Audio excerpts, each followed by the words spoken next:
The dust storms on Meridian 7 never stopped. They rolled across the red wasteland in waves that could strip paint from metal and flesh from bone if you weren't careful. Daniel Cross had learned to read the storms years ago, back when he still believed this planet might give him a future.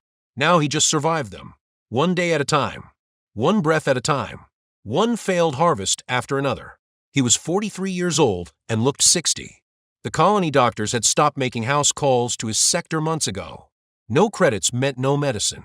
No medicine meant watching his body break down from radiation exposure, malnutrition, and the kind of exhaustion that settles into your bones and refuses to leave.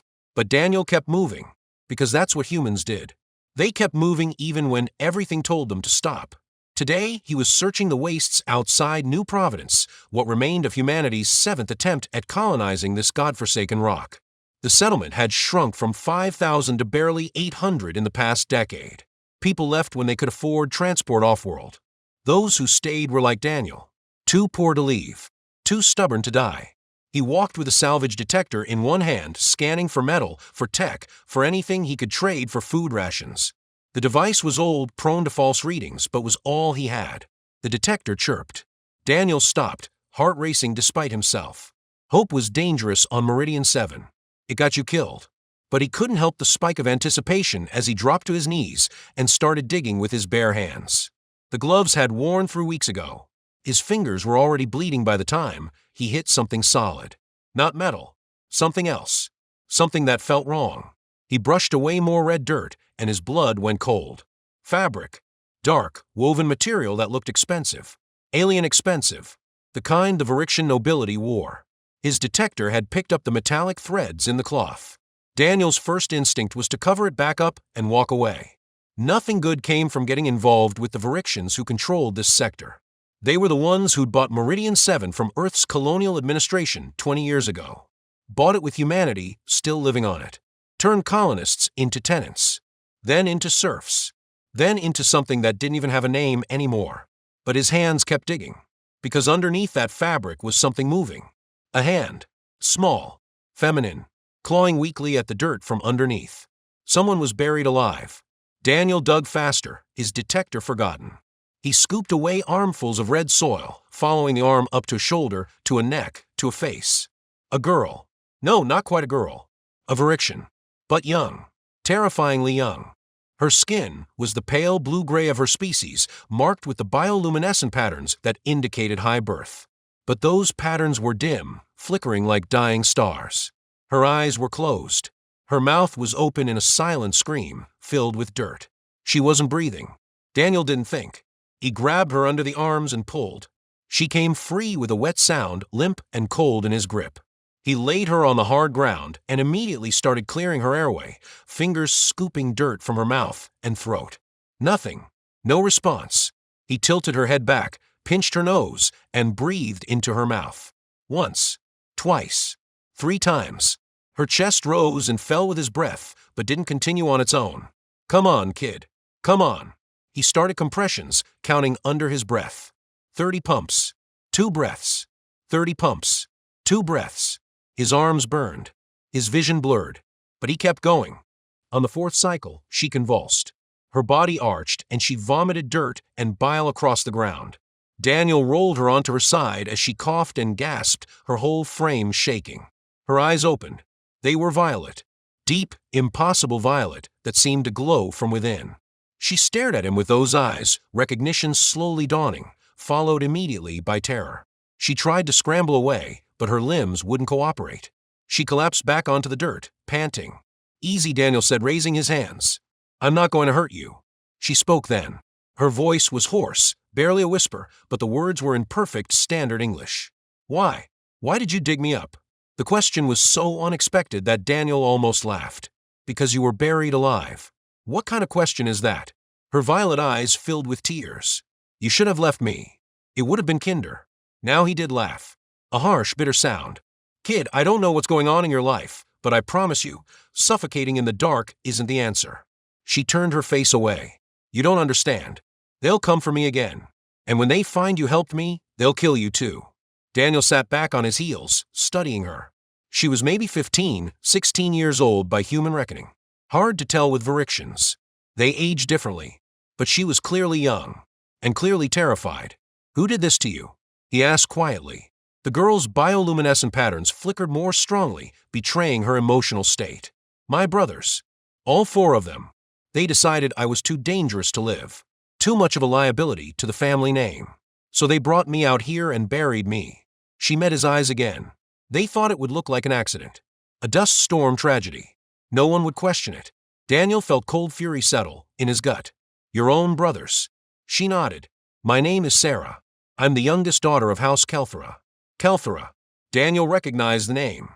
One of the most powerful Varixian families on Meridian 7. They owned half the water rights in this sector. They could have Daniel killed with a word and no one would ask questions. "And you're telling me they tried to murder you? Why?" Sera's hands trembled as she pushed herself into a sitting position. "Because I'm defective. Because I can do something our people consider an abomination." She held out her hand, palm up. For a moment nothing happened. Then the air above her palm shimmered and a small flame appeared. Hovering. Dancing. Impossible. Daniel stared. Varixians weren't pyrokinetic. He'd lived among them for years and never seen anything like this. "How?" Sera closed her hand, and the flame vanished. "I don't know. It started when I was 12.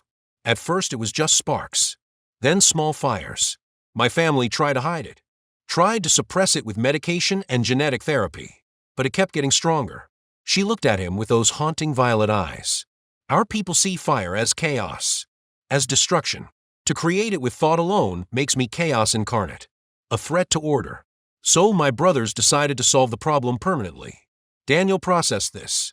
A teenage girl with fire powers, buried alive by her own family for being different. It was so absurd it had to be true. He stood and offered her his hand. "Come on. Can you walk?" Sera stared at his hand like it might burn her. "Where are we going?" "My place. It's not much, but it's got walls and a roof. You can clean up, get some food, figure out what to do next." She didn't take his hand. "Why would you help me? You're human. My people treat your kind like slaves." He kept his hand extended. "Yeah, well, I've got a bad habit of making poor decisions. Take my hand or don't, but I'm not leaving you out here. The storms will kill you by nightfall." Sera looked at the red wasteland stretching in every direction.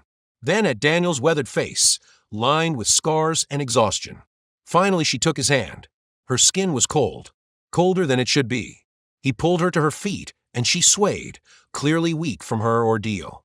He let her lean on him as they started walking toward his settlement. Behind them, the wind began to howl, carrying the promise of another dust storm. They made it to Daniel's shelter just as the storm hit. The structure was barely more than a prefab cargo container half buried in the ground, insulated with whatever materials he could scavenge. But it was weatherproof and the recycler still worked, providing minimal air and water filtration. Sera collapsed onto his cot, the only piece of real furniture in the single room. Daniel sealed the door and checked the atmospheric readings. Marginal but breathable. He pulled off his respirator and immediately started coughing. His lungs had been damaged years ago by the Meridian dust. They never fully healed. When he could breathe again, he found Sera watching him with concern. "You're sick," she said. It wasn't a question. He shrugged. "Everyone's sick here. It's the planet, designed to kill us slowly." He moved to his small kitchenette, such as it was. A single heating element and a water dispenser. "I've got nutrient paste and some actual protein bars if you're hungry." Sera sat up slowly. "When did you last eat?" Daniel paused. "Couple days ago." "Why?" She frowned. "You gave me your coat outside. Your gloves. Now you're offering me your food. Why?" He met her eyes. "Because you're a kid, and you almost died. That's reason enough." He heated 2 portions of nutrient paste, giving her the larger one despite her protests. They ate in silence, the storm howling outside like something alive and angry. When they'd finished, Sera spoke again. "My family will look for me. When they find the grave empty, they'll search." Daniel leaned back against the wall. "How long before they realize you're gone?" She calculated. "They buried me at dawn. It's late afternoon now. They probably checked an hour ago to make sure I was dead. When they found the grave disturbed, they would have called trackers." She looked at him. "You have maybe 2 hours before they arrive here." 2 hours. Daniel laughed without humor. "Well, that's something. Most people give me less warning before trying to kill me." He stood and started gathering supplies. A medical kit, Water purification tablets. His old sidearm, barely functional but better than nothing. Sera watched him. What are you doing? Packing. If we've got 2 hours, we need to use them. You're coming with me. Where else would you go? She stood, swaying slightly. I can't ask you to run. They'll hunt you forever. You'll never be safe. Daniel checked the charge on his sidearm. 60%. Maybe good for 3 shots. Kid, I haven't been safe since I set foot on this planet. At least now I've got a reason to keep moving. He looked at her. Unless you want to go back. Face your family. Explain what happened. Sera's bioluminescent patterns flared bright with fear. They'll kill me. Immediately. No trial. No questions. They can't risk word getting out about what I can do. Then we run, Daniel said simply. He handed her a respirator and a heavy jacket. These will keep the dust out. Stay close to me, and don't use your fire unless I say. Understood. She nodded, pulling on the gear with shaking hands. Thank you. I know I keep saying it, but I don't know what else to say. Don't thank me yet, he said grimly. We're probably both going to die out there. But at least we'll die trying. They left the shelter as the storm began to fade, moving into the red twilight of Meridian Seven's long evening. Daniel led them through canyons he'd mapped over years of salvaging, paths the Varixians didn't know existed. Sera kept pace despite her obvious exhaustion, driven by fear and determination in equal measure. By full dark, they'd put 10 kilometers between themselves and Daniel's shelter. They stopped in a cave formation that provided cover from overhead scans. Daniel checked his detector. No pursuit signals yet. But they'd come. It was only a matter of time. Sera sat against the cave wall, her patterns dim in the darkness. Why are you doing this? She asked again. Really? Daniel was quiet for a long moment. My daughter would have been about your age, he said finally. If she'd lived. Sera's breath caught. What happened? Colony plague, 3 years ago. The Varixians had the cure, but it was expensive. Too expensive for humans. I watched her die over 3 days while I begged every official I could find for help. He looked at Sera. So when I see a kid dying, I help. Simple as that. I'm sorry, Sera whispered. Daniel shrugged. Life on Meridian 7. But you're not dying on my watch. Not if I can help it. They rested for an hour. Then Daniel heard it. The high-pitched whine of Varixian skimmers. Multiple vehicles approaching fast. They'd been found. He grabbed Sera's arm. We need to move. Now. They ran deeper into the canyon system, but the skimmers were faster. Within minutes, lights appeared behind them, casting long shadows on the red rock walls. A voice boomed from a loudspeaker, speaking in the Varixian tongue. Sera translated, her voice tight with fear. They're ordering us to stop, saying surrender and they'll make it quick. Daniel kept running. Screw that. Tell them to go to hell. The skimmers opened fire. Energy bolts scorched the rock around them. One shot hit close enough to throw Daniel off his feet. He rolled, came up firing his sidearm. 1 shot. 2. 3. His weapon died with a pathetic whine. Empty. The skimmers circled, cutting off their escape. 4 armed Varixians dismounted, tall and elegant in their armor. The leader removed his helmet. He had Sera's violet eyes. Her brother. Sera, the brother said in perfect English. This is foolish. Come home. Face your judgment with dignity. Sera stepped protectively in front of Daniel. You mean let you kill me quietly? The brother's expression didn't change. You are chaos. You threaten everything our family built. This human has only delayed the inevitable. Daniel pulled himself to his feet, unarmed but defiant. She's just a kid. What kind of family murders their own children? The brother finally looked at him. The kind that understands survival. Our people conquered this world through order, discipline, control. Individuals who threaten that order must be removed. His gaze returned to Sera. I'm sorry, sister, but you cannot be allowed to exist. He raised his weapon, and then Sera screamed. Not in fear. In rage. Fire exploded from her body in a wave that knocked everyone backward. The skimmer's engines melted. Armor began to glow red-hot. The Varixians screamed, trying to shed their burning equipment. But Sera wasn't done. The flames intensified, swirling around her like a living thing. Her eyes blazed pure white. Her bioluminescent patterns burned, so bright they hurt to look at. She advanced on her brothers, fury made manifest. Daniel stumbled toward her. Sera, stop. You'll kill them. Her head turned to him, and for a terrible moment, he thought she didn't recognize him. Then her eyes cleared slightly. They tried to kill me, she said. Her voice echoed strangely. They buried me alive. I know, Daniel said, moving closer despite the heat. I know they did. And they deserve to pay for that. But not like this. Not by becoming what they said you were. Chaos. Destruction. Prove them wrong. Show them you're more than your power. The flames wavered. You don't understand what they took from me. What they made me feel. I do, he said quietly. I watched my daughter die while people who could have saved her did nothing. I understand hate. I understand wanting revenge. But I also know it won't fix anything. Won't bring back what we lost. The flames dimmed. Sera's shoulders shook with sobs. What do I do? Where do I go? Daniel stepped close enough to put his hand on her shoulder, ignoring the heat. With me. For now. We figure out the rest later. The fire died completely. Sera collapsed and Daniel caught her. The Varixians were alive, burned and terrified, but alive. The brothers stared at them with something that might have been respect. Go, he said hoarsely. Take her far from here. If you stay, the council will order her execution. Daniel didn't need to be told twice. He lifted Sera in his arms and started walking into the darkness. Behind them, the Varixians didn't follow. Days later, deep in the unmapped territories, Daniel set up a new camp. Sera recovered slowly, her strength returning along with her confidence. She used her powers carefully now. Controlled. She lit their fires. Heated their food. Even managed to ignite a forge where Daniel could repair salvaged tech. One evening, as they sat watching the twin moons rise over the red desert, Sera spoke. I can never go back. Not really. Even if my family forgave me, others wouldn't. I'm exile. Daniel added fuel to the fire Sera had created. Then you build a new life. New family. She looked at him. Is that what we are? Family? He smiled. Something like it. You keep the fires going. I keep us fed. We watch each other's backs. Sounds like family to me. She returned the smile. A real one this time. I like that. They sat in comfortable silence as the stars emerged, brilliant and cold. Below them, the settlement lights of New Providence glowed faintly. Somewhere down there, the Varixians ruled and humanity suffered. But up here in the Wastelands, a middle-aged salvager and a teenage alien girl who could summon fire had found something neither expected. Hope. Purpose. Each other. Months passed. Their camp grew into something more permanent. Daniel taught Sera human engineering principles.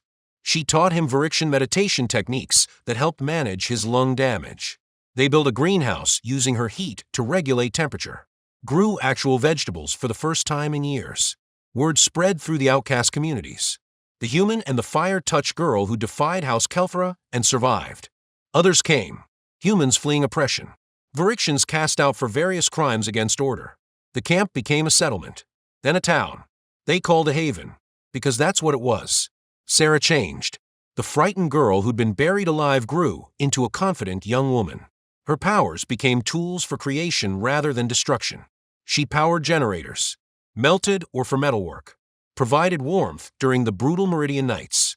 She became the heart of Haven, respected and valued. Daniel watched her growth with pride that felt uncomfortably paternal. But he didn't question it. She'd given him purpose. He'd given her life. That was enough. On the anniversary of the day he'd found her buried in the wastes, they stood together at Haven's edge, watching the dust storms roll across the horizon. You saved my life, Sera said. Changed everything. I was nothing. Just dirt and graves and waiting to die. Daniel shook his head. You saved yourself. I just gave you the chance. She bumped his shoulder. Don't argue with me, old man. You're my family. That means I get to be grateful. He smiled. When did you get so stubborn? I learned from the best. They stood together as the sun set, painting the red desert in shades of copper and gold. Behind them, Haven's lights began to glow. Smoke rose from chimneys. Voices carried on the wind. Life. Real life. Built from nothing by people who refused to die quietly. And in the distance, barely visible through the dust, other lights appeared. More outcasts. More refugees. More people looking for a place where being different wasn't a death sentence. Haven's population had reached 300. By next year, it might double. They were building something. Not a colony. Not really. Something better. A community. Sera turned to him. Do you ever regret it? Digging me up? Fighting my family? Giving up your old life? Daniel thought about it. Truly considered the question. Then shook his head. Not for a second. Best decision I ever made. Even knowing what it cost. especially knowing what it cost. Because it gave me this. He gestured to Haven, to Sera, to everything they'd built. Sometimes the right choice is the hard one. Sometimes saving one person means losing everything else. But I'd make that trade every time. Sera hugged him, quick and fierce. Thank you. For everything. He patted her back awkwardly. You're welcome, kid. Now go check the southern perimeter. Those dust storms won't wait for sentiment. She laughed and jogged off, her patterns glowing bright in the gathering darkness. Daniel watched her go, feeling something he hadn't felt in years. Contentment. He'd started with nothing, lost everything. But in the red wastes of Meridian 7, scrabbling for scraps and barely surviving, he'd found a girl buried alive, and in saving her, save himself. The years continued.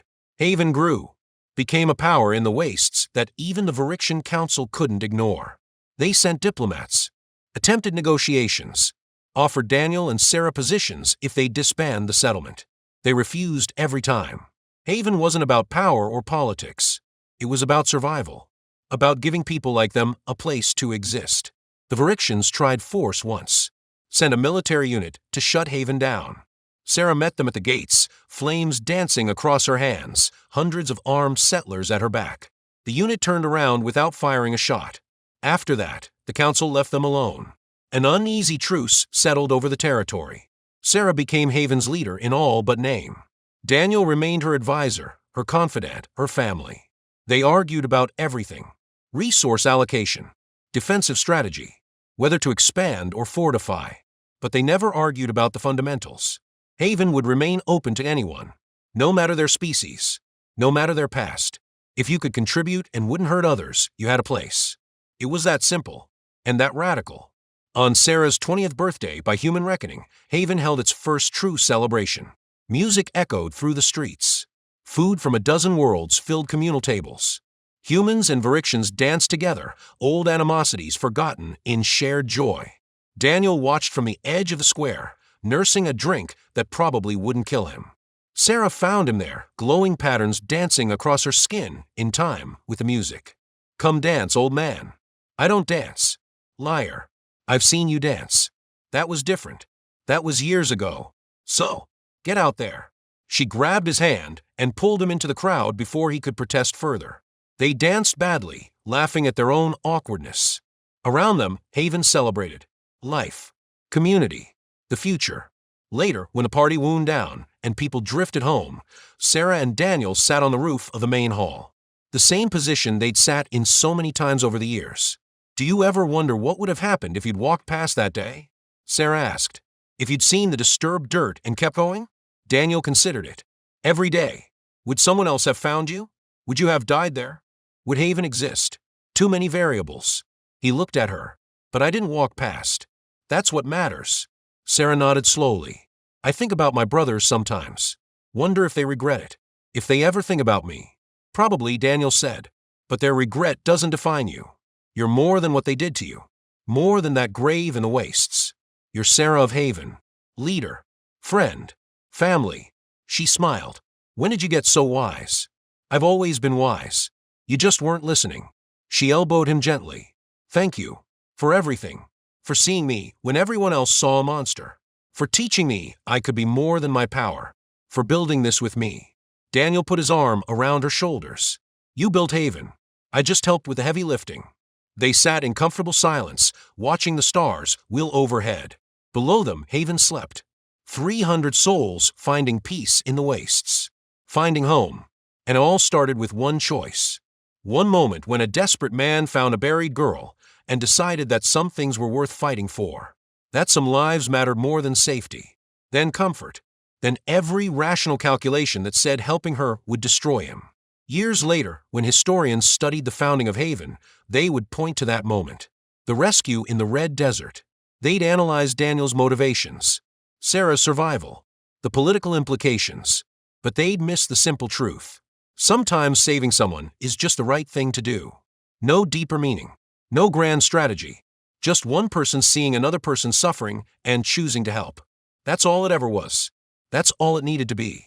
And from that simple choice, a community grew. A movement. A new way of living on Meridian 7 that proved different species could coexist, could build together.